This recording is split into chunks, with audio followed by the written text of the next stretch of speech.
Yeah. So basically, as writers, when you're writing your stories and you're creating your characters, in your minds, I'm sure you have an idea of what these characters look like, or you have a vague idea. When you see the artist's rendition of those of what you've written, do the characters that they have drawn match up to what you picture in your minds of what your characters might look like? 100%.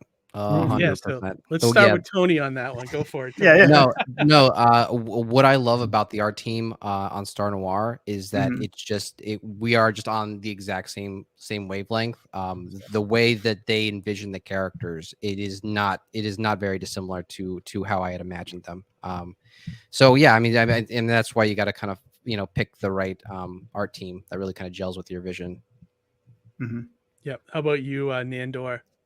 Yes. So I've become a lot more I don't want to say like nitpicky, but like I've become a lot more detailed in how I want my characters to look and what I want them to, be portrayed as and like in the story. And so I usually create like a visual document on top of my script that has descriptions of what they look like, what they're wearing, and I'll put pictures of materials or things that if I say, okay, they're going to be wearing this, I'll put a reference image there so that the artist exactly knows what I'm talking about. It can depend on your artist. Some artists are like, hey, I got this, like I'll take care of it and I'm happy to do it. Other artists are like, I need a visual document, so it kind of depends on who you're working with. But like with the Fabled Offering, I think I created like a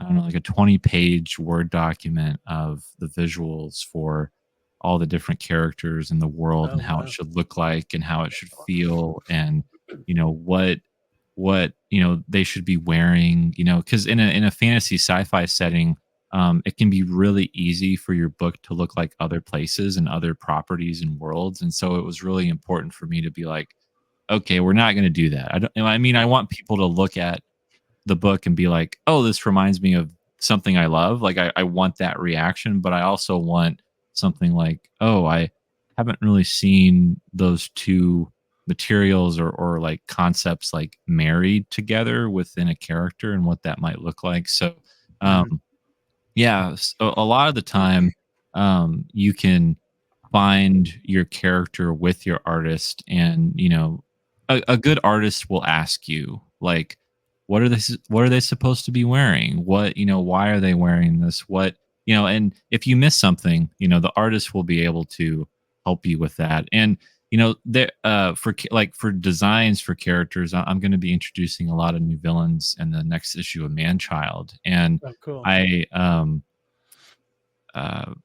drew like the characters in my sketchbook and the color palette for each of the characters and sent those off to Jay, the artist, and we would have phone calls talking about what's practical for a character to wear, why are they wearing this, and have that one-on-one conversation so that because there are some things that you're like, ooh, this would be so cool and this looks so cool, but then like on the page it might not work. It's like, wait a second, like that doesn't make sense, and so you really have to they're coming at it from a more visual perspective. We're coming at it from a more conceptual, like, ooh, this sounds cool in concept, but the artist will be like, well, that's just not practical, for what we're doing, or I'm gonna have to draw that like every panel every time. Like that's gonna be a pain in the butt. So like you kind of have to make it easy for everyone, but also just like palatable and marketable and all that kind of stuff. It's almost like done like a composite sketch of something, what happened, but you're trying to describe to the artist what the character looks like,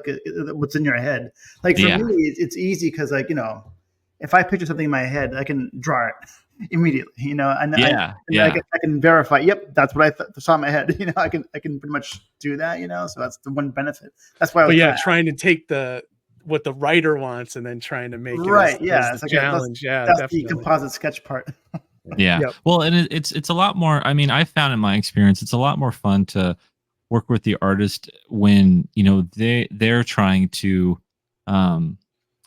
take ownership of the character or provide like they want the character to look cool as well. Like when they're passionate about the character, and you know, because if you send something to an artist and they're kind of just like, okay, and they do it, like that's fine, like that's cool, but like, you know, it's a lot more fun, and I really appreciate it when the artist comes back to me and is like, what about this? And then we could do that, and they could, you know, wear this, and I like that know too. that they actually care about it, and they actually care about the character, and they care about drawing the character in a way that, you know, is iconic. You know, you're looking for that iconic look, and everything that you do, and so I really appreciate that. It's like, challenge me, you know. I want to have that conversation. Yeah, 100%. And then when that happens, it's awesome because it like, just makes things so much better. George, same question.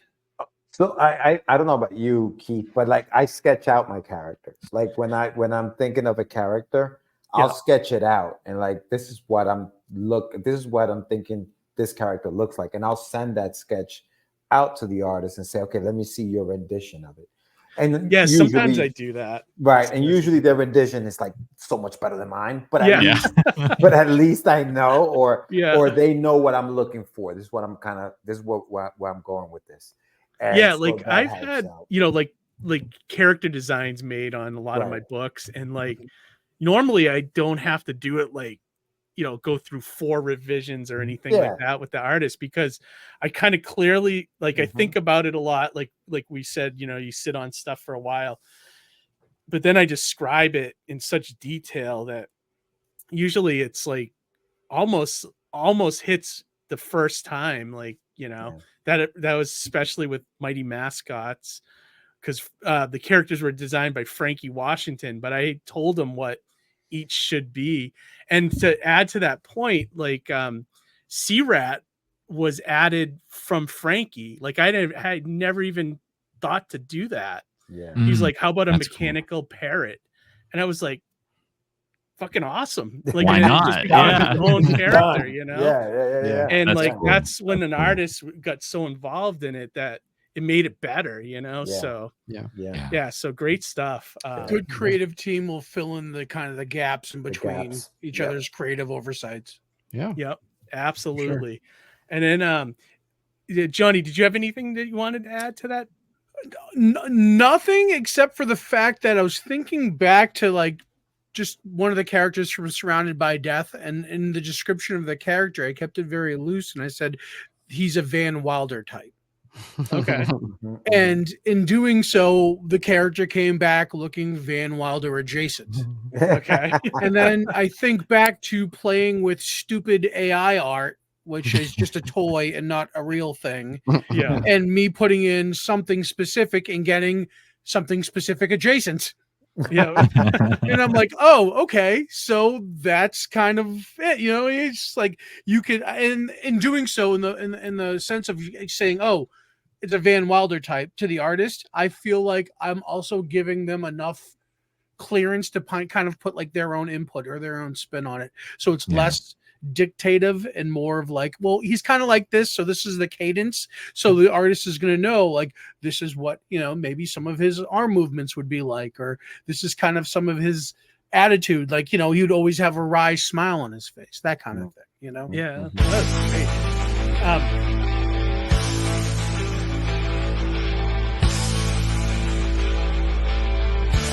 Good night for a title change.